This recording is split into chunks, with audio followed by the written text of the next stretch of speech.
I have seen Spider-Man Brand New Day, and here are my thoughts. Walking into this movie, I tried to temper my expectations. The trailers didn't really wow me. I liked them, but I felt like they were lacking in the cinematography, which felt like it has the gray palette that a lot of MCU movies usually have. However, I was just expecting a good Spider-Man movie that understood the character, and now having seen it, I have to say, I think they nailed it. First of all, I have to say, I do think this movie is the best MCU Spider-Man movie by far, and I think it is far and ahead of the previous MCU Spider-Man trilogy. Out of all these movies, I think this is the one that understood the character of Spider-Man and the character of Peter Parker the most. Things that they talk about, the duality of Spider-Man, the double identity, but also the clash between what we want to do and what we have to do. But what I didn't expect is that this movie had really great commentary on mental health. And of course, Peter is depressed, and that seems to make a lot of people happy. But more than anything, Spider-Man is about perseverance, about hope, about not giving in to the darkness,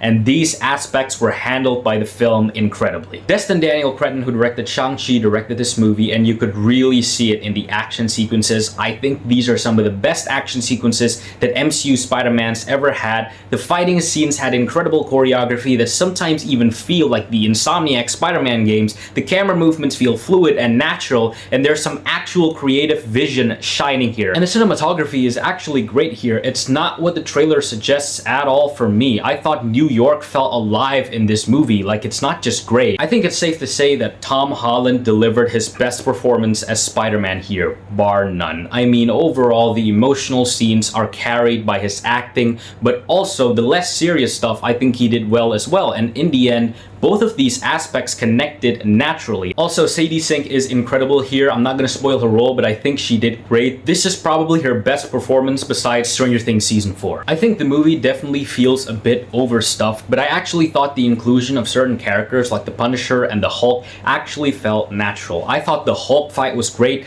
but especially the Punisher, I really loved him in this movie. I loved his dynamic with Peter, and I actually thought that his characterization in this movie was better than in One Last Kill, which I wasn't a big fan of. I was surprised by how well received this movie is. It's like people are so surprised that there's a Marvel movie nowadays with a heart and soul and an actual creative at the helm, but I love to see it. In the end, even with all of its glaring flaws, the movie feeling overstuffed, the first few minutes being a glorified montage, some stuff being obvious setups for the future of the MCU, everything that they had to get right about the character of Spider-Man and Peter Parker, they got right, and I think we won here. But what did you think? Let me know and follow for more.